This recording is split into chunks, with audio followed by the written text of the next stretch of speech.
Triple double hat trick, I know the code too. Ice trade, go for trade, yeah we cold too. Getting paper on these player haters, old news. Money on the other line, so I'm not gonna hold you. Money on the other line, so I'm not gonna hold you. Money on the other line, so I'm not gonna hold you. Money on the other line, so I'm not gonna hold you. Money on the other line, so I'm not gonna hold. My agent just said we made 100 flat. Make it back and make it stack. This like no Steven Jack. Put my rings up in the camera like I needed that. Up in the air and at the rim is where I meet them at.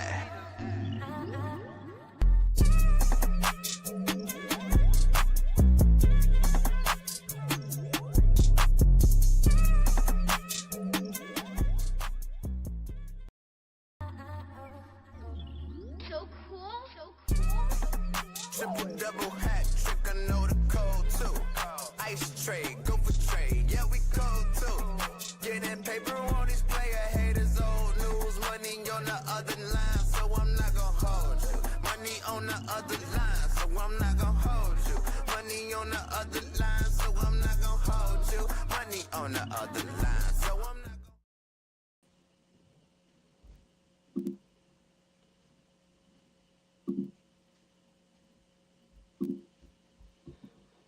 What is going on, ladies and gentlemen? Welcome back to another edition of I'm Not Gonna Hold You. I am your host, Scott Lewis. Of course, you can follow me at Barbchair Scott on all social media platforms. I got the one and only JR Bang here with me. You can follow Bang at JR Bang. And of course, subscribe to all of our different platforms. Those are all in the description box. The IG, the Twitters, the whole deal, man. So, and also subscribe to the Patreon, man. It is Friday, February 20th, 2026. Sorry for about the 15-minute delay because we were having technical issues. We're trying to figure this thing out. This is the first time I am doing the show on my iPad. So bear with me today. So that's why you can actually see the background a little bit better, I feel, or the entire thing. So we're still working the kinks out for that. I don't know. And even like when we were doing the intro, it's like the sound was going in and out of the headphones, which is weird. But anyway, we're here. Bang, how you feeling? Hey, this has been a long week. This week has felt like a long year. Yeah. And some of this stuff is summer sessions worthy. Yeah. So we gotta say, y'all make sure y'all subscribe to the Patreon. But we good, man. And I guess we got a new stadium coming. Maybe. Yeah, we gonna get that into just a moment. That's been like the topic of the week for Bears fans, and I feel like everybody right now, even regular media and stuff like that. I've been kind of upset with the coverage by national media, which I really can't expect anything less because that's just how they get down. They don't know too much about it. But before we get there, I was thinking today, man, it's NBA season. Is back. All-Star weekend was last week. We talked about that on Summer Sessions. But, and in baseball, I saw highlights today from spring training games. And I was just like, Jerry Reinsdorf really made me into a two-sport man. And it is all because of him. Like, I watch football, American football, European football. That's all I watch. The White Sox winning right now 6-1. I mean, yeah, because it's February. We'll see what it's like in the middle of July when they're on their 58th loss. So, yeah, and I used to get so excited for spring training. And NBA was my first love. And just now, I just don't care about either. And it's just, I don't say I don't care, but I'm definitely 100% a playoff watcher. And, on the MLB or NBA upload the nightly recap video, like, I'll watch that. Give me 30 minutes, see what happened last night in MLB, what happened last night in the NBA. And then when the playoffs come, I'll watch. I just don't have it in me to watch 82 games or 162 games. And especially in baseball to me, and I know Mikey and Dante and Courtney would disagree with me. By the way, I did not get rid of everybody. I know everybody like, man, where everybody at? Yeah, no, we're not doing they automatically just disappeared. No. Courtney got a job, so we on her schedule, and then Dante couldn't do it today. So that's just pretty much what that is. But that's pretty much where I'm at right now. I'm a two-sport guy until the playoffs start. So we'll see how that goes. But Anyway, man, let's get into the first topic of the day, and that is the Chicago Bears stadium news. Now, I'll give it to you so you can explain it in a more detailed. I just know the basic shit. Like I don't know the intricacies. I don't know if I didn't read all the articles. I read like two, and so like and I feel like there's a new update every hour. So for people at home, basically, what's the current update on the Bears new stadium? So Indiana passed a bill, I think it's SB 27 or something like that, that basically facilitates the move for the Chicago Bears to move to Hammond, Indiana. Um, so it was passed unanimously 24 to nothing. So basically, the infrastructure of a deal is in place, but they're still working on the details, the elements, and all of that thing. So while the bill has been passed, that does not mean that the Bears will be moving anytime soon. Because you also have to understand that the Bears have money to pay the city of Chicago for their rent for Soldier Field. So that's one. You still got to find the exact place you're going to put the shovels in because also what's come out is the environmental part.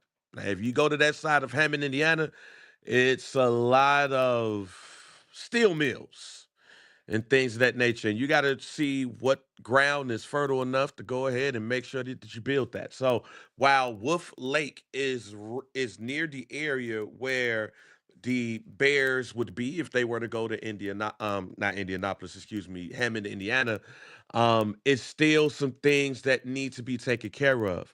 But Illinois also have to take advantage of this time.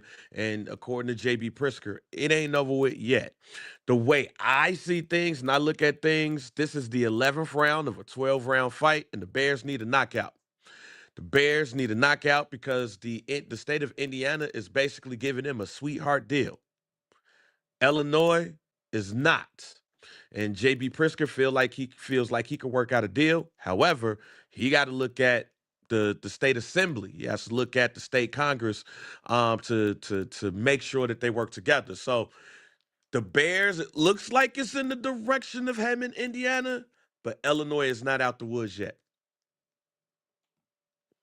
Yeah, and I'm glad too that you said that the update because I feel like it's been a lot of miscommunication out here. A lot of people haven't been really telling the full story of everything that's been going on, and that's why I feel like you've got a lot of these insane takes that's been coming out. Now here's my I've been pretty much on the same opinion of this since we heard about this. I think 5 years ago at this point now. This is prior to Kevin Warren. Kevin Warren came in 22. So I think they bought the Arlington land in 2021. Yeah. So since then, I've always said I love Soldier Field, but I hate Soldier Field. I have a emotional attachment to it, obviously, because we're Bears fans. It's the only field we know. Ain't been so many good moments there. I mean, ain't like this is like when the Niners were getting rid of Candlestick Park, and it was like, oh, I remember the five Super Bowls that was won there, or when the Warriors got rid of Oracle. Like, I don't have many. Most of my memories of Soldier Field are terrible. Two of my top five all-time Soldier Field moments happened this year. Okay, so that just tells you all about that. But I feel like everybody keeps talking about the location. The only thing cool about the Soldier Field location is the fact that it looks hard from like an overhead shot. Like if you watching Monday Night Football, you can hear Mike Tirico in the back. Welcome to cold Chicago, and like, you hear that. But like actually being, and like of course we drive on Lakeshore Drive, you driving downtown, you see it looks cool. But I've been blessed to have been to 17 NFL stadiums. I've been to like 5 baseball parks, and I've been to like 5 NBA arenas. Out of all 3 sports, the only stadium that is harder to get out of is Dodger Stadium. That is the only stadium that is, to me, is if you're a fan, if you don't have a media parking pass or you're not a season ticket holder and you got a season ticket holder parking pass and you're able to park into the Waldron lot, it's a pain getting in and out. That's one of the main issues with it. There's stuff around. I know that some people were disagreeing with what oh man, what's her name? She's on First Take now. She used to be in Chicago. Oh, Um, Shay Cornett. yeah, Shay Cornett, when she said that there's nothing around, it was like, no, there's stuff. It's downtown. Like, yeah, there's stuff around, I mean, it's but you still got to go like 10, 15 minutes to get to it. You know what I'm saying? right. Like, I've only been to like 2 Bears games as a fan before I started covering them. And I remember to pick up an Uber one time. I went for my 30th birthday, and I had to go into a residential street, which was like 20 minutes away. Damn near by where the Roosevelt, where the Walgreens is at, and I had to take a whole little detour to get over there to call Uber. So that's the issue with that. And then also just inside, it's just an old stadium, bro. It's an old stadium. The renovations that they did 26 years ago now are just. It looks like it's like basically they took the old stadium and dropped like a hammock on it, whatever, like a something around it, robotic. The old stadium looked better than this. So I just think it's time to upgrade, and I don't care. They can build on the moon, bro. And that's why I don't really like the whole outrage from the fans, because you're gonna come there. But see, Like it's it fake. doesn't. It's Yeah, fake outrage.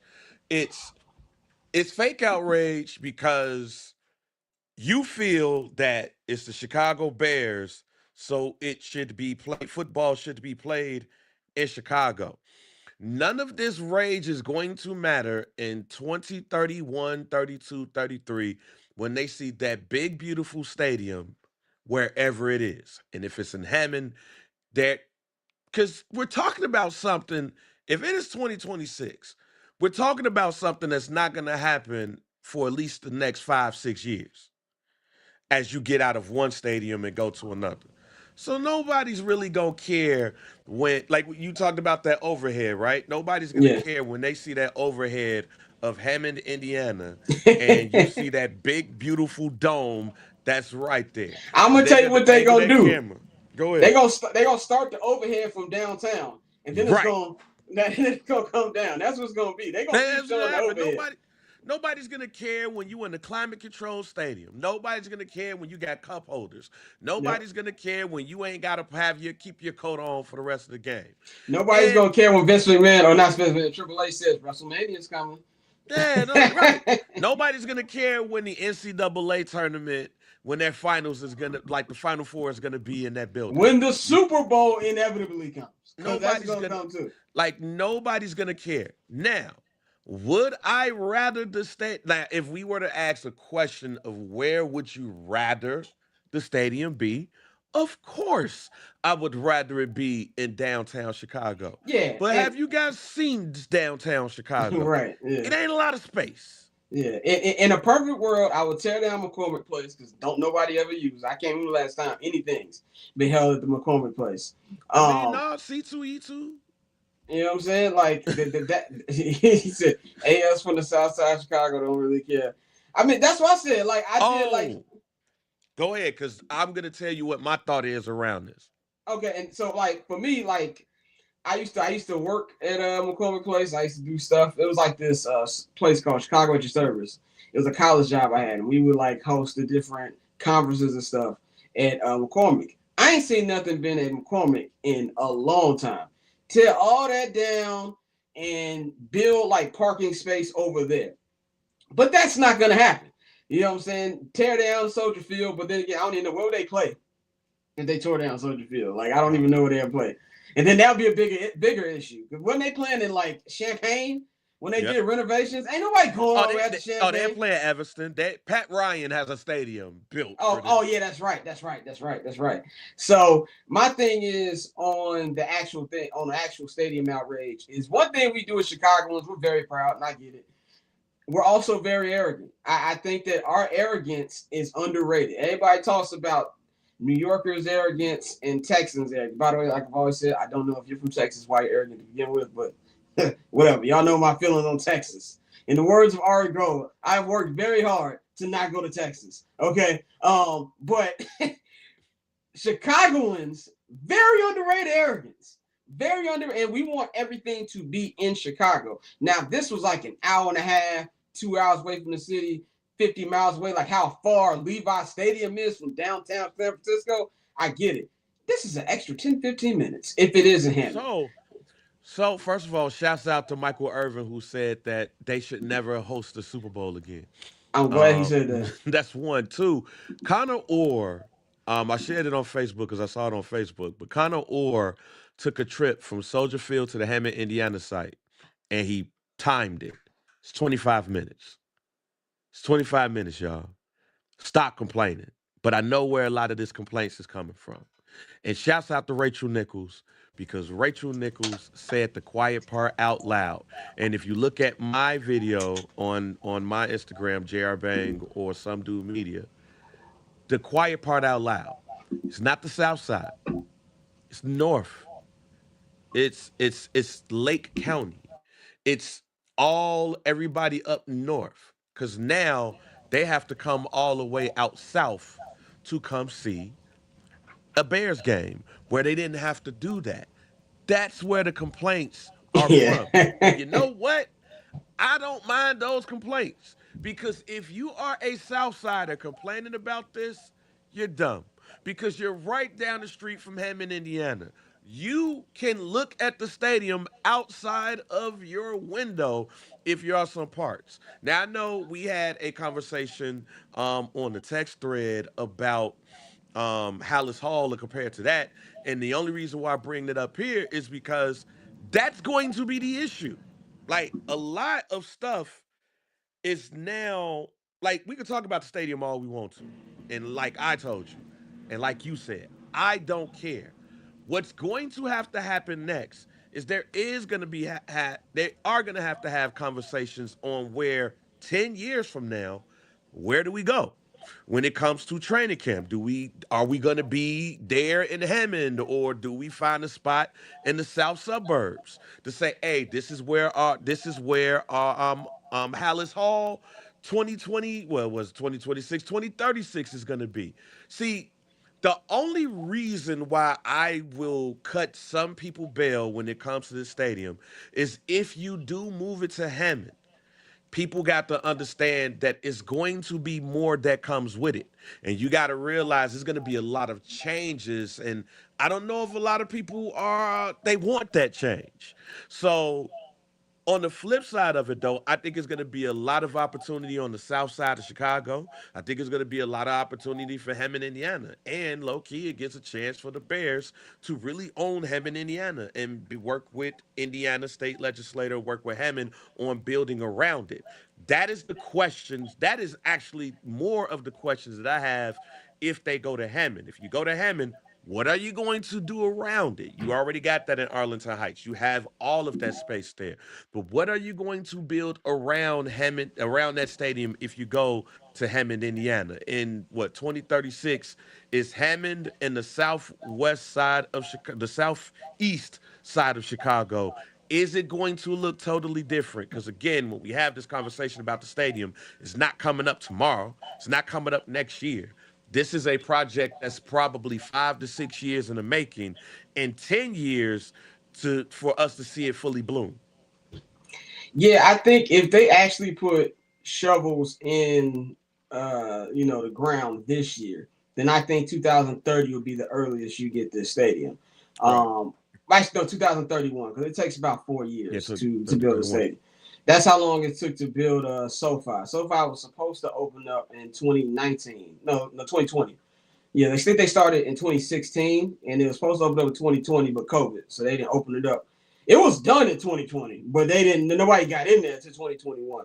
My only debate to the Hallis Hall thing is they already do training camp there, and outside of the actual games, the players aren't going to be in Hammond, Indiana anyway. And as far as lengthwise, from Hammond to Hallis, maybe another 10, 15 minutes. Like for me, if I'm going, it's the same length. So I don't. If they do, it takes me regardless. So it don't really matter to me. Yeah, it takes me. If there's traffic on a good day with no traffic, I get the Hallis Hall in an hour and 15 minutes. That's why I try to be out of Hallis by 1:30 at the latest. If they're doing open locker room, a lot of times I don't stay for that because open locker room ain't until 2:30, which means I ain't finna get home to almost 5 o'clock. But it says an hour and 6 minutes. Yeah, and so I get your point. You saying everybody when they build a new stadium, they build something new. But even with the Rams, they building something in like I think it's Westview or something. I don't know. Yeah. It's like 36 miles away from Inglewood. So I don't know if they'll move it. I'm But not saying it's. did you see the press conference? In the press conference that the mayor of Hammond did, he mentioned that too. He mentioned it, but he also, I think it was Adam Hogue says he don't. Adam Hogue was kind of saying what I was saying. Like they just Yeah. did renovations, Only and I just don't see it. This is why I say that even when we talk about this stadium, it's still a hold up. Wait a minute, because it's 10 years before we really see everything. Like it's still 10 years before like we see development around it and what we're gonna do. Like, yeah, the Bears definitely spent a lot of money on renovations at Hallis Hall.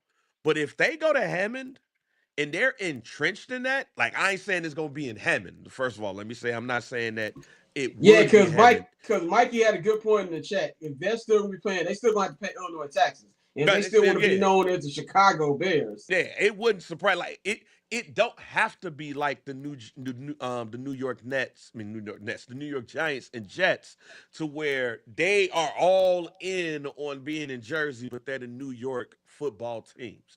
But I can see in 10, 15 years, Hallis Hall being moved to the southeast side of Chicago in one of those suburban areas that they can have control over.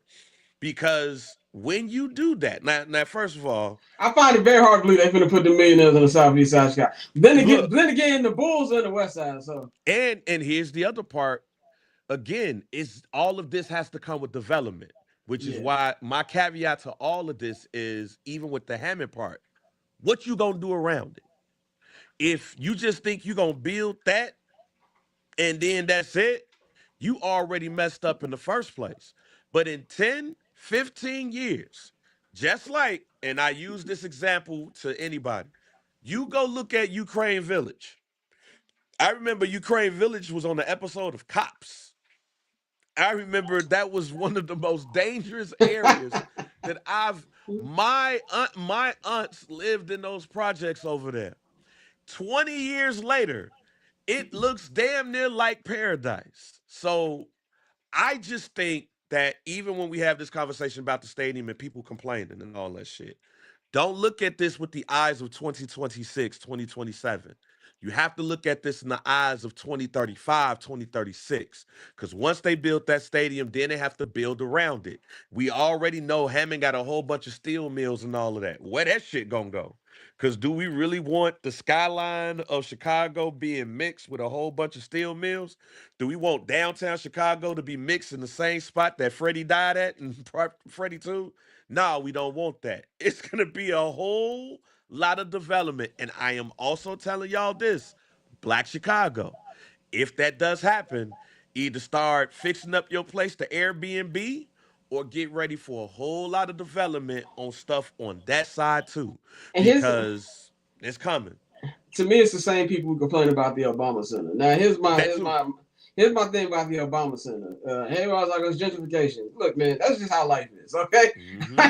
I hate to be blunt to y'all. I always say gentrification. The idea is not bad. The execution is. Execution sucks. Getting people out of their houses definitely, but having nicer stuff is a good thing. So, and also, if I'm the first black president, you damn right I'm gonna have my own music. Like, what are you talking about? Like, it was, oh, you don't need that much space. I am the first black president, and I didn't get shot when I was in office. Yeah, I'm every gonna have an president gets a NBA court library. up in there. Yeah, and remember how we always say everything's rollout. I don't know if y'all peep. Obama been on a rollout for about 3 months now. Oh yeah, yeah. Obama been on the rollout. When I saw him at the rollout. All-Star game and he all on the NBA and he's like, And it was an ad. yeah, it was an ad. Oh yeah, It was an ad. We can come hoop at the Obama Center. You know what I'm saying? Like, And then they played the commercial afterwards. Exactly. I'm not mad at you, Barack. You were the first black president, last good president. I'm milking everything. So my point is this: like, maybe I just don't get emotional about things like this when it comes to sports. And I get emotional about a lot with sports. But like when I be seeing people crying Like when I'm trying to think of what stadium. I don't know. I mean, Yankee Stadium. I don't know if you've seen the documentary 30 for 30 on the final year of the old Yankee Stadium, and people were out there crying. What? I don't get it.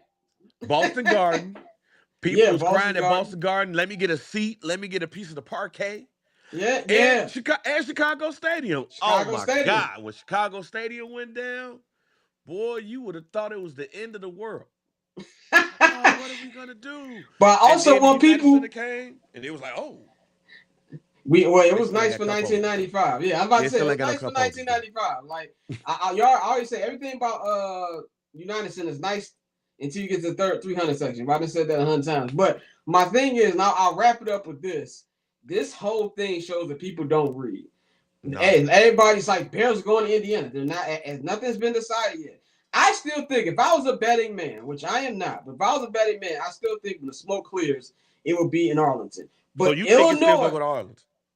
I think that it can, because like you just, for the reasons you just named, of building a Bears town around it, the space makes more sense over there. Also, the Bears bought that space.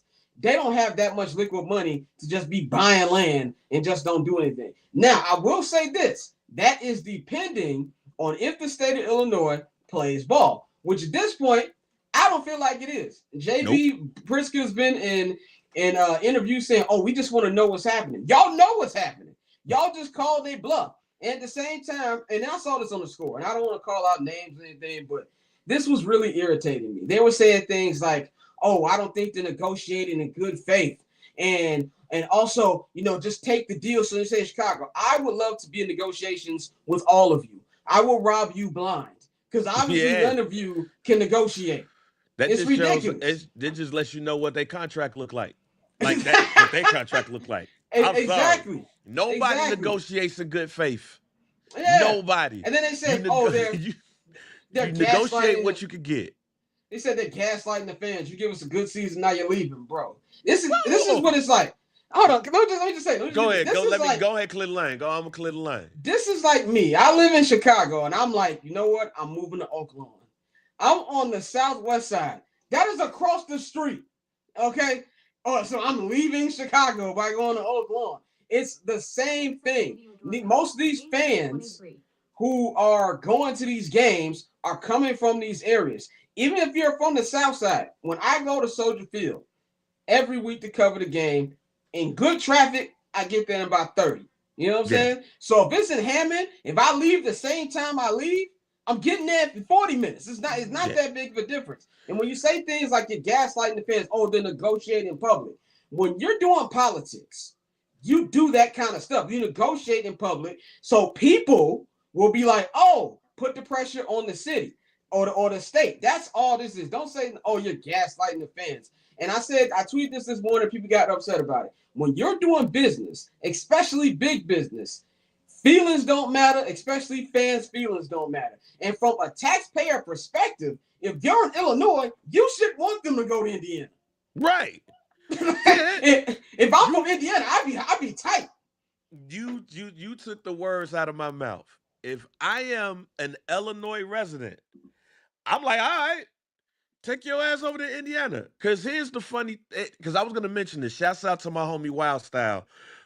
He's from Indianapolis. He'd be doing a lot of stuff in the Indianapolis, in the Indianapolis metro area. So I was joking around with him earlier today, like, yo, y'all just build my stadium so I could be in a climate-controlled environment. But then I also said, hey, man, I don't even think y'all care about Hammond anyway. And he said, hey, man, I think some people from Indiana is learning about Hammond for the first time. So they are mad. We ain't got to pay for it. Hey, take the free shit. You still gonna go literally across the street, and the stadium is gonna be big, it's gonna be beautiful, and you gonna enjoy it. This is why I say this is 6 to 10 years. I'm more worried about the people who ain't gonna make it than people who are gonna make it. But man, that's it. We good. So you just okay. This is funny. This is my crazy. You the same person said we not from Chicago, live in Cal Park. Okay, that's different. That's the second time. Yeah, that's my cousin Oh, okay. in I the was, college. I Yeah. was like, I ain't I saying was that. like, no, But you're not yeah. from Chicago. You went to Cal Park. But no, but the last thing that I say on this is y'all not gonna give a damn when y'all look at that stadium. I too believe that it's gonna be a last second deal, just like Yeah, what happened with New Comiskey Park when Jerry Reinsdorf was like, "Yo, we moving to Florida. We already got the logos and everything, Jack. We going to Florida." And then Illinois Governor John Thompson pulled a rabbit out of his hat and literally at the last second got the deal done. I too believe that that's going to be done, and I do believe that the Bears are putting a lot of pressure on Illinois to get this done.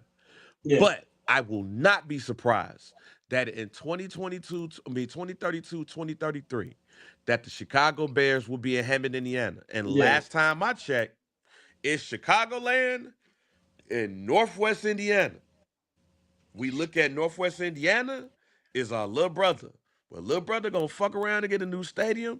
And for me, I don't care where it is, as long as it's in the vicinity And and it looks especially if the great. team keep winning. If the team keep winning, that's 5 years from now.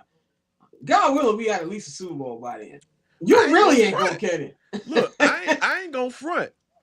Them first couple of years, I ain't gonna give a damn if they winning or not. Now, It depends. 2036 is a It different depends. story. Cause look, it's gonna look, Scott.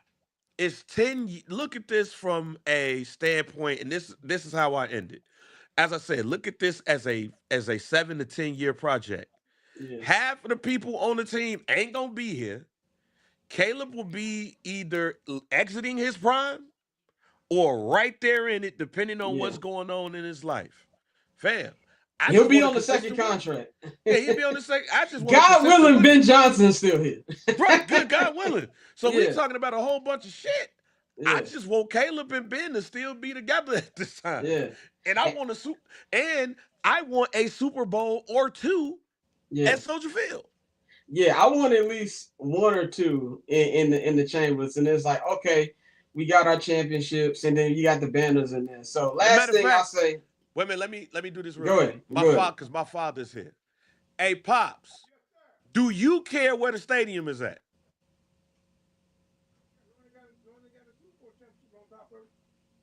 As long as they got a Super Bowl championship on top of it. Exactly. That's what it comes down to, man. I'll say this. You said in the next 3 years. I'm with you on that one. So, like, that's really what it comes down to, man. So, I will say this though. I do believe they will have an announcement before training camp starts. And I do not ooh, believe we're going into another yeah. season I without the must answer. say this. I must say this real quick, Scott. If y'all complaining about them not being in the Chicagoland area, go complain to the Friends of the Park. That's Yeah. the reason why they're not in The Park District, downtown the whole Chicago. reason we having this conversation. They're the The biggest Park gang in the District city. and the Friends of the Park organization, because they will sue the Bears all day long for them not to be downtown, not to Yep. be on the lakefront. Yep. So let's move on to another Bears topic, man. Caleb Williams. Caleb making his runs right now, man. Caleb was at NBA All-Star last week doing the celebrity three-point contest. He looked terrible, but you know the star quality is what we're seeing. What we haven't seen from a Chicago Bears quarterback ever. I even saw a lot of people taking pictures with him. I saw Drewski threw him up on his IG story, but the big thing is, wow, he spends his offseason in LA, and he was on Max Crosby podcast, the Rush podcast. Now, I didn't watch the full hour, but I watched clips, and I watched probably altogether 20 minutes of it. My number one thought that I got from this, Max Crosby wants to be a Bear. Now, maybe I'm being maybe I'm being biased, maybe I'm being a homer. When he told Caleb, we locked in for life now, I was like, oh, really? Oh, really? Maximus Crosby, we're locked in for life. Not just Caleb, me and you, okay? This is going to get interesting. Now, first of all, I love that Caleb, you can see that how much Caleb and Ben really rock with each other now, which is a big question this time a year ago. And I loved how he said that Ben was upset after he threw the touchdown in the Rams game. And I gotta say, from the press box, look how he's throwing it out of bounds. So I get it. I get what Ben was talking about, and you just said that you could just say he know the confidence never really wavered, but it's fully there now. Like he already knew what kind of quarterback he was, but I think this season confirmed it for him, and now he just knows he's that dude. And him saying that when he was at Oklahoma, he said, "No, it wasn't me versus Spencer Rattler. It was me versus me." I was like, I feel like Nori. He said, "That's hard." That's what I felt watching the interview. But the main thing I got, Caleb's on his recruiting trip. Caleb is on his recruiting trip, and I know there's been a lot of Bears media who are in the know, way more in the know than I am. When Brad Biggs speaks, I listen. When Courtney Cronin speaks, I listen. When Dan Wiederer speaks, I listen. They all pretty much saying, don't expect a splash this offseason. So if that happens, I hear what they're saying. But my gut, maybe this is just my wanting it to happen, is telling me that Poe's at least going to go big fish shopping.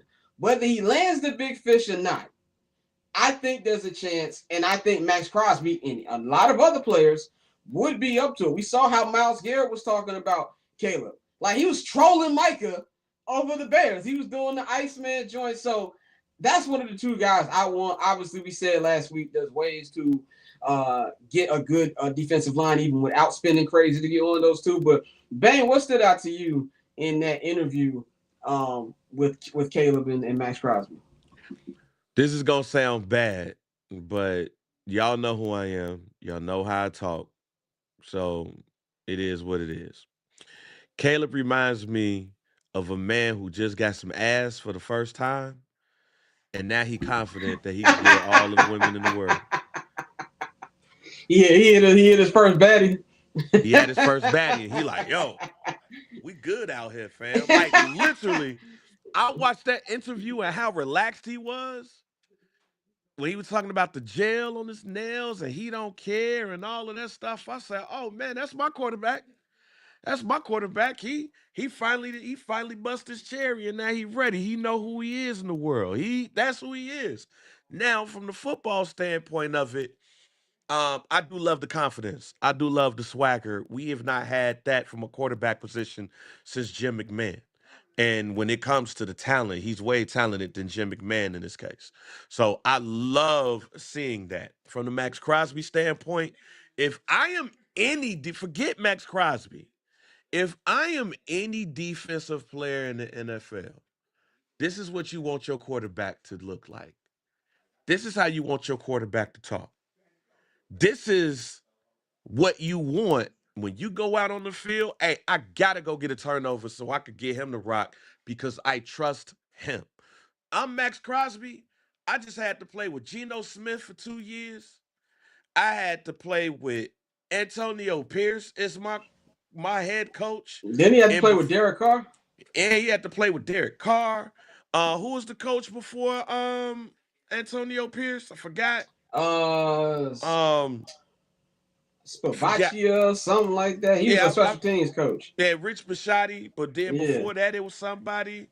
No, it was Josh McDaniels. Yes, Josh McDaniels. Josh McDaniels was there. That's Like right. Josh McDaniels, I had to deal with not trusting my head coach and not having a quarterback to stay healthy and all of that.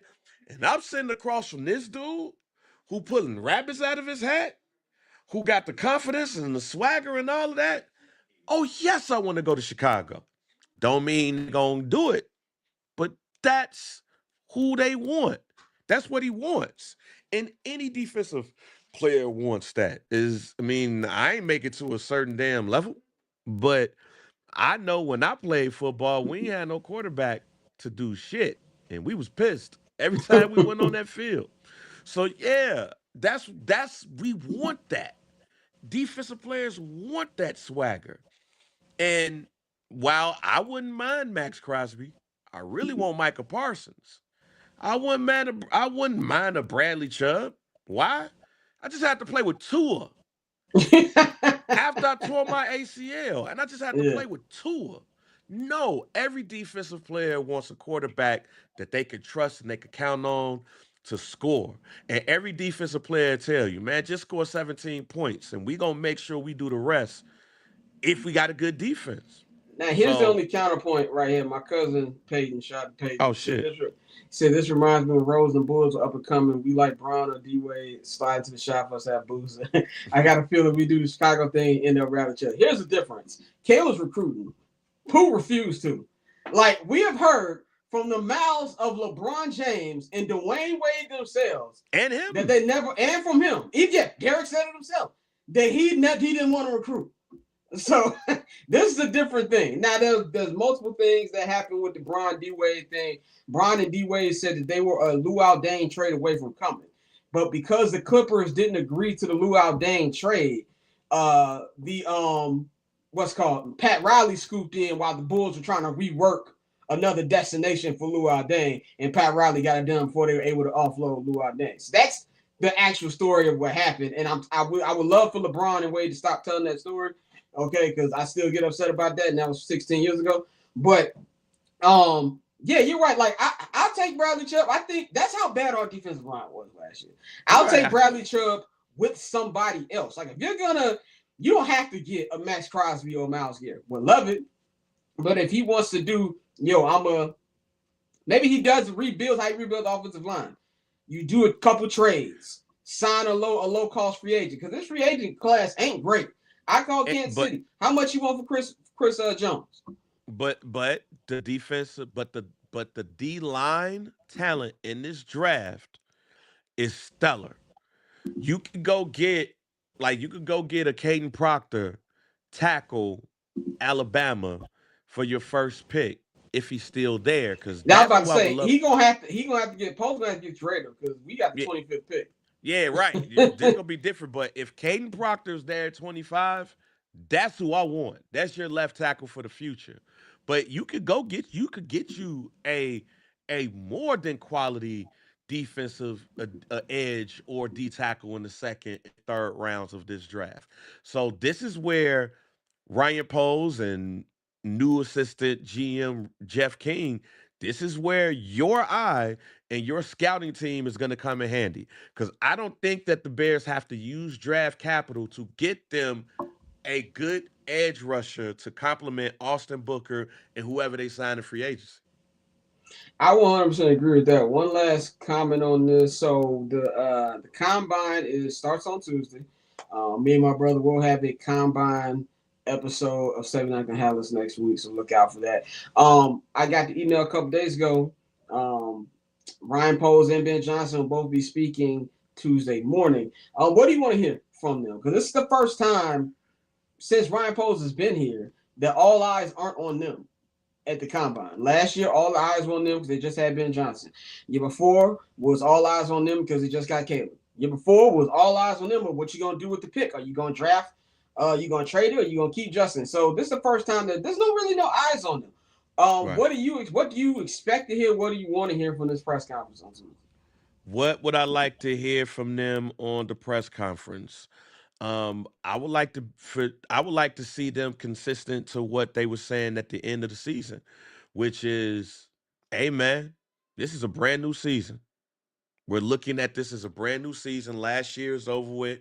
Now we moved on. That's all I need to hear. We are now in a situation where we don't have to hear coach speak when it comes to all of the stuff that we're doing. Like, we ain't got to hear that coach speak. We know what we did last year. We know what we need. So I would love to hear more about what their plan of attack is this offseason, what they plan to do for that defensive line. We should know in the next 24 to 48 hours who's going to be cut. So we'll need to know how they're going to replace some of these players. I like to hear that. I don't want to hear nothing else but what we plan to do on the defense. I don't even give a shit if they say anything about Caleb because we know we got our quarterback of the future. I want to know what this defense is looking like. Yeah, I'm 100% with you. I really don't want to hear nothing about the offense. No DJ Moore questions, nothing. Offense is good. We're good to go. I want this to be the summer of DA. I've said that for a couple weeks now, the summer of DA. I want to know what you're going to be looking for at defense. What positions are you valuing? You know, who are the guys who are getting cut? Of course, we'll know within the next 24 hours who the guys are. So that's what I want to hear. You know what I'm saying? And I know we're going to hear that from Ben. There's not a doubt in my mind. I was at that closing press conference, and that man was talking like it was August 15th. Okay, so I already know he's gonna be ready. I just want to know. This is a bit to me. This is a legacy defining offseason for Ryan Yes. Poles. Coming off another legacy defining offseason for Ryan Poles. I thought he did phenomenal with the offense last year. He did a great job of retooling the offensive line. You had one All Pro and Darnell Wright. You had two Pro Bowlers and Drew Dahlman and also Joe Tooney. Joe Tooney won the first ever Protector of the Year award, aka the best offensive lineman in the game. He did an amazing job. Even Jonah Jackson looked sketchy at first.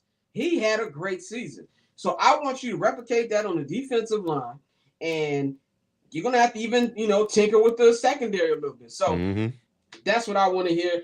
This thing is coming quick and fast, man, because free agency is like 2.5 weeks away. You know what I'm saying? And we're gonna be a full draft conversation. So that's all we got for the Bears talk, man. I just want to go over a couple other things over these next, I want to say 20 minutes. Stephen A. Smith. Stephen A. Smith. Oh man, what can we say about this guy? And I gotta say, Stephen A. Smith disappointed me, man, because anybody who knows me know a big part of why I wanted to get into media was because of Stephen A. Smith. I'm not gonna sit up here and lie about it just because he is acting like a word I'm not gonna say on the internet right now. And I've met Stephen A. Smith. I met Stephen A. Smith while working a Laker Clipper game like 3 years ago, 2, 3 years ago. And he was a cool dude. You know what I'm saying? I told him I started my own company, and Stephen A.'s voice, well, if you're already here, you're doing a good job, brother. Those are his actual words. So if I'm saying this about Stephen A., I'm disappointed. And I don't know if you saw this clip of Jamel Hill this week. Very rarely do I agree with Jamel, but I think she was spot on this. Yeah. Where she said, "Do not underestimate Stephen A. Smith. Take him seriously when it comes to this presidential thing that he's trying to do. Now, is he gonna win the presidency? Absolutely not. Can he fully get away with the stuff that Donald Trump and MAGA gets away with? No, because at the end of the day, he is a black man. But he will be saying the stuff that white people who are maybe anti or used to be MAGA, falling out of MAGA, and they want to feel better by voting Democrat, he's going to be saying the stuff that they want to hear. And at the absolute worst, he's going to be taking votes away from whoever is the Democratic candidate. And that's why I feel like we've got to be careful with it, like Jamel Hill said. I seen when she tweeted that or said on the video, I seen so many comments said, "Oh, that'll never happen." Yeah, we also thought Donald Trump would never be the president. Not only was he the president, he was the president twice. Okay, so I would never say never in today's era of anything. After what we dealt with 2 Trump presidents, still dealing with one, COVID, you convinced me that Thanos is real, and I might listen to you. And anybody knows me, I'm the furthest from conspiracy theory. All I'm saying is I think Stephen A. is serious, and I think what he's doing is dangerous. And we can already see with the rhetoric right now that he's doing right now. And he's trying to make it all it's regular conversation. It's not. You know what I'm saying? There's a word that begins with a C that I want to use that I don't like to use when it comes to black people, especially black men. But when the shoe fits, that's how I kind of feel like Stephen A. is going out right now. What do you think about what he's been saying and his whole politic or possible run as president? The reason why you take Stephen A. Smith's presidential campaign seriously is the reason why you took Ross Perot's seriously. He knows he's not going to win. And the people that back him knows he's not going to win. But can he take votes away from somebody? If he runs as a Democrat, does he take votes away from whoever's the Democratic leader? Or does he bring in Republicans who wants to feel better voting for somebody else? Like Stephen A is there to take votes from somebody. That's why you take that seriously. There's people that will tell you that Ross Perot did way more damage to to George Bush's campaign, and it's part of the reason why he lost. Not the full, but he's part of the reason. That's why, like those third party candidates and stuff like that. That's why they do that. Now, Stephen A. Smith said that he's running as a Democrat. If he does run it, so you got to look at who would be the Democratic candidates. You got Kamala Harris out there, Josh Shapiro from Philadelphia. that's out there. Pritzker as is another possibility. The person who I would hope run and would definitely have my vote is Wes Moore out of Maryland. Um, you have, but he said he's not running for president. But you have people like him that's out there, and then when you look at it from the Republican side, you have J.D. Vance that's out there, and don't really see other people right now. So when you look at it from the Democratic side, yeah, Stephen A. Smith can mess it up for somebody. He will not be president of the United States, but he can mess it up for somebody. And you'll get a lot of super PACs that will pay for that. Not to give it to the Democratic person that they want or the Republican person. They'll give it to Stephen A. to mess it up, to muck it up. And that's what I think is going to happen. And that's why I believe that Jamel Hill is saying what she's saying. It's not that he'll win, but he'll muck it up. Right, exactly. And the whole thing too, and I think this is a good transition to the next point is we saw what happened this past weekend. We talked about it a little bit on summer sessions. We didn't talk about it on here. With KD group chat linking, there's been reports that him and Steph Curry are both funding companies that I guess fund drones. And of course, LeBron, I heard a lot of great things about Israel. Thing that's really gotten him, they've been tearing him up in the media since. And I feel like with all these different things, whether it's Trump or MAGA in general or race issues, I think we always look into celebrities and athletes to give us for their opinions and things. I'm not mad at journalists for asking these questions, even though I think a couple of those journalists, like I said on summer sessions, were trying to set LeBron up. You know what I'm saying? And if I say that then I think that's really what happened. I think they were trying to set him up. And we even saw the apology that Spike Lee had to put out on his Instagram, for wearing the pro-Palestine shirt he had on. He put on a big old 3-paragraph thing on IG. I'm like, dang, them black trucks must have pulled up. But, I think that we need to stop looking at celebrities and athletes for these answers. And I also think we need to stop being so disappointed when they give maybe answers we don't want. Now, that doesn't mean that you don't give them proper criticism, or if you don't want to be a fan of that person, by all means. I think that's how individuals are. I just think you're setting yourself up for disappointment. But I also think that something's also never going to go away because in the world, and it's always been like this isn't a social media thing. In fact, I also think social media has probably helped that we don't really look at these people as big as we used to. But we still, like when people get mad about when Jay-Z or Beyonce say black excellence and, things like that. Oh, well, Beyonce's still a billionaire. I'm like, yeah, y'all helping us. We're always going on concerts. That's neither here nor there. So my thing is, I just want certain things from people. When I see LeBron James, I just want to put the ball in the basket. You know what I'm saying? Like, I don't care what LeBron James' thoughts are on Israel. Now, do I think he said something messed up? Yes, he shouldn't have said that. Even though I kind of know what he was trying to say, in today's climate, you cannot say, I've heard nothing but good things about Israel. Because even if you're somebody who don't even really pay attention to social media, you know what is going on in Israel. So I know somebody of LeBron James' caliber who runs a media company knows what's going on. Now, my theory is he just woke up. He came to a Staples, with the Intuit Dome. He wasn't there all-star weekend. He came from Brentwood, came there. He's like, yo, he got a white beat on. Like, look, I'm not trying to do this. I'm just trying to, so I won't get fined. I don't think he knew what time it was. But my question for you, and this goes all the way back to Michael Jordan say Republicans buy sneakers too, which they killed him about, which sounds messed up, but it wasn't a wrong quote. It was true. And I remember that was in The Last Dance. They showed some guy. It was a black activist. And he said Muhammad Ali took a stand. Muhammad Ali will be remembered. Michael Jordan will be forgotten. Well, we're here 36 years later. Michael Jordan is not forgotten. In fact, he just won Indy 500 a couple days ago. Right. He was all over my Instagram feed. So he's not. But my question for you is, do you think athletes should speak on politics? And if they give an answer that people don't want to hear, how should we treat that? I think anybody should speak on politics if they are qualified to. I think sometimes we get into a situation where we look at athletes as dumb jocks. And there are a number of athletes who are involved, right? Like, for example, look at anybody that's been nominated or won an NFL Man of the Year award.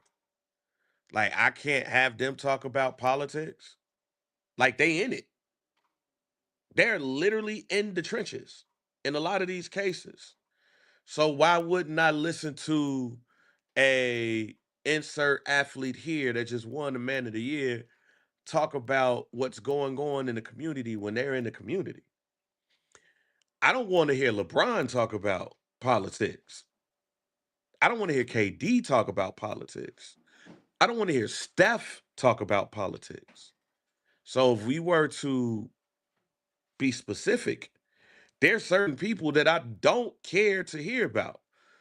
Let's look at Bill Bradley for an example. And for those who might be too young, shut up, Orlando. Bill I ain't Bradley, gonna lie, that's a hell of a reference. right? But Bill Bradley was a member of a starter and a key member of the championships for the Knicks. They also thought this man was gonna run for president and win. Now I'm gonna tell him to stay out of politics. Somebody who outside of sports really did this. I just don't want to hear certain people. But if you in the trenches, if you're working with your community, if you're working with lawmakers and things of that nature and you are involved, yes. Just like I wanted to hear politics from Jim Brown when he was alive. Because he was in the trenches and he was talking to politicians. But that ain't LeBron James. I just think it's specific athletes that we shouldn't hear from because they're not in it. And I don't want to hear politics from Michael Jordan.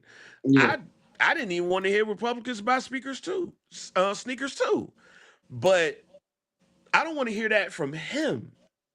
But there are a number of athletes who are out here involved in politics who know what they're talking about. And that's why you have a lot of athletes who ended up being in politics. I think the other piece of it too is people just don't be wanting to hear from people that have got a difference of opinion. So yeah, Israel, LeBron James's stance on Israel could be what somebody think it is based off of what he said. But that's his opinion at the end of the day. You might not agree with it, but that's his opinion. And I think more than anything, I ain't saying you gotta like somebody's opinion. I ain't even saying you gotta respect it. Just don't tell that man not to talk about it if that's his opinion, especially if he did his due diligence. That be the issue. But other than that, no, I just don't want unqualified athletes to talk about politics. yeah. That's a good point, man. I definitely agree with that. Final topic, man. I want to talk about the tanking and issue in the NBA, which has been an issue for the last couple of years, and the NBA have been trying to find ways to make it not as big of a deal like it used to be, and even something as far as Adam Silver saying it's ridiculous, and we're gonna come up with a rule to curb it. Look, man, you just got to be 100% real with yourself. There's nothing you can do to stop tanking. There's just nothing you can do to stop it. Like, I know a lot of people, not a lot of people, but I see some people saying abolish the draft. I disagree with that. And there's multiple reasons why I don't think the draft should be abolished. Number one, what's the main problem that we used to have with the NBA? It would be, trying to make sure you have parity and making sure star power is split around. And I think that would lead to a terrible CBA deal that got agreed to like a year and a half, 2 years ago. If you let these young talents, right, just hit the market when they're eligible to be in the NBA, you're going to have them go to all the teams with the money and all the teams who are the big name teams. It's going to be kind of like the same issue that I see, like soccer does a thing where it's not really trades. There's no trades. Players get to decide where they want to go. If you want to go to this place, to a club, you tell your club, I want to go here. They negotiate a fee, and they get you out of there. That's why you have the big six clubs. They always get the talent because they're poking them from smaller clubs. So you might be great at a smaller club, and then you decide to go to a big club, and now the smaller club loses all their talent. That I think will be the same issue we have in the NBA, and it's just gonna make teams like the Lakers stronger. It'll make teams like the Knicks stronger, and things like that. To when you're gonna have your smaller market teams who are really gonna have no chance. There is a lot of tanking, but I also feel that a lot of teams just be bad at the same time. And I actually feel that the new draft rules have kind of helped. The last three number one draft picks have been by teams who were in the play-in tournament. So it's not like any of these criminally bad teams have been getting the number one draft pick. I am not a fan of Adam Silver. I say it all the time. I don't care how nice of a guy people say he is. I think he's ruined the basketball. And it's just like he always tries to do too much. And this is the situations where I think he's trying to do too much. You tried to come up with a rule to stop load management. I don't know about y'all. It hasn't worked. These players don't really care about the award acknowledgments, apparently. Okay. So this is not going to stop either. And so at the end of the day, even if these organizations get these higher players, you still got to have a good organization to actually build a good team. So that's just pretty much how I look at it anyway. I think it's just a problem that you can't really fix, but I do believe it's being fixed in the way that they pick the draft picks right now anyway. What's your thoughts on that? First of all, taking has always been around since you created this damn lottery. I think the easiest way to end it is to flatten it, and everybody has the same chance to win the lottery. Simple as that. Like if you all got the same chance to win the lottery, That's a good idea too. yeah, just flatten it. One and not only flatten it, but the people that don't make it, like the play-in team, should be in the lottery too. I thought Greeny had a great idea. Greeny actually had the best idea, to me, not just from a tanking, non-taking standpoint, but from a team standpoint. That the best team that does not make the playoffs should get the number one pick. And you go down from there. Stop rewarding mediocrity. Reward the best teams. You still might get a little bit of tanking because if I'm the eighth seed and this team is the ninth seed, it's like, man, I really will want AJ or Peterson. Hey, lose a couple of games real quick. But then that other team is going to be like, yo, wait a minute, hold on. So I liked that idea because then if I am the ninth seed and I'm like right there, it probably is a player that's going to move you over the hump. And from a visibility standpoint, it would be better to put that player on a team that's actually decent than it would putting them on a team that's tough. And it would make other teams want to be more competitive. I'll pick on the team real quick here. The Charlotte Hornets, even though they've been winning, I pick on the Charlotte Hornets because they was huff for a whole bunch of years. I think the GM would have been like, "Yo, nah, we need to be in the middle. Like we need to be in the middle in order to get here." So between flattening the lottery or rewarding the best worst team, to me helps. With that being said, though, however, man, look at the Detroit Pistons. They tanked. Now they're probably the best team in the East and the favorite to go to the Anybody NBA who, playoffs. for people out there who are actually actively watching the NBA every night, somebody tell me why Cade Cunningham is not an MVP candidate. Because after what I saw last night, I Man, don't understand why I don't hear it. why are we not talking? But he's saving American basketball right now. Like right, yeah. But look at the Detroit Pistons. Look at the San Antonio Spurs. Look at the Oklahoma City Thunder, who were your champions. And then look at your middle of the road teams. A lot of those teams got there because of tanking. So it's like a double-edged sword right there. A lot of those teams got there from tanking, but GMs did it the right way. Like so, while we're having this conversation around tanking, we got to have a conversation about GMs GMing. Look at the Chicago Bulls. They did a ranking and said that they're the 28th worst Way front way too office. high. Way too high. which is right, should be 30, but they're 28th out of 30 teams when it comes to the free agency. That's the ranking that they had. They gutted their team this year when they should have did that shit last year. And they're probably not going to put themselves in position to get a top 4 pick unless the lottery comes through. Because between really 1 through 7, this draft is really good, like great. Yeah. So if you flatten it though, Bulls got a chance, but they also got a chance to get last in this lottery and stuff too. So you just got to stop rewarding teams from mediocrity and figure out ways on how to do that, and that's what taking it in. But you also got to put it onus on GMs, GMing, scout teams, scouting, and getting the right people in place because you could also end up in a situation like Orlando and Detroit when Detroit traded Grant Hill with a bum ass ankle to Orlando, and they got basically the team that end up winning the NBA championship. Like, just people got to know how to do their damn job at the end of the day. Definitely agree with that one, man. I do think the Bulls are doing an excellent job of tanking. This is 7 out of 7 losses since they traded all them people. They should have been did that shit. Though. They should have too. Me and Dante got a video on that. Y'all can check it out. It's on my channel.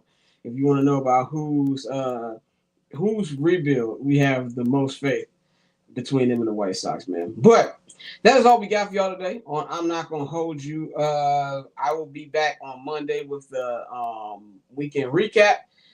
So check that out. Yeah, I mean, there's what's sports? This NBA games on this week, but I'll be watching a lot of soccer this weekend, like I always do. As I said, I'm a 2-sport man right now, so that's where we at, man. But Bang, anything that people should look out for that you're working on? With that being said, Clips working towards a podcast. Thank you for your episode. First Black Champ will be back this weekend. And continue success for Mike's daughter going to state. So we'll see what happens. And also, real quick breaking news: Floyd Mayweather has unretired and will be resuming boxing activities after his exhibition with Mike Tyson in the Congo.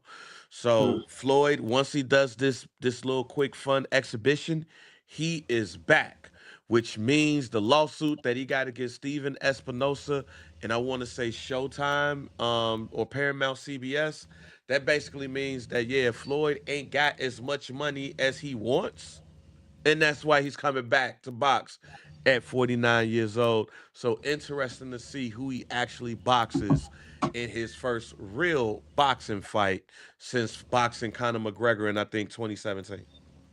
Yeah, that was a minute ago, man. When them athletes when they retire, they don't know how to let that stuff go. They don't know how to let it go, let go, especially when you get knocked out. Well, he don't get knocked out, but when you fight for a living. So, there's a new episode of Summer Sessions out right now. Me, Bang, Pav, Merc. It was a good episode. We got a lot of unfiltered thoughts about the KD situation too, so you might want to check that out. Bang has a hilarious story time with Bang. He has just 2 very funny ones. Check that out. Me and my brother have a new episode of 7 and Hal is dropping next week. We will recap everything that Ben Johnson and Ryan Poles said at their combine press conference. And of course, I'm gonna keep banging out solo videos for y'all on my YouTube channel. Subscribe there at Barbchair Scott. Link is in the description box. Follow me at Barbchair Scott, all social media platforms. Follow Bang at JR Bang, all social media platforms, and all the links to everything Barber's Chair are in the description box as well, man. So y'all have a good weekend, and we will holler at y'all. I'll holler at y'all on Monday. We'll holler at y'all on Friday. We about.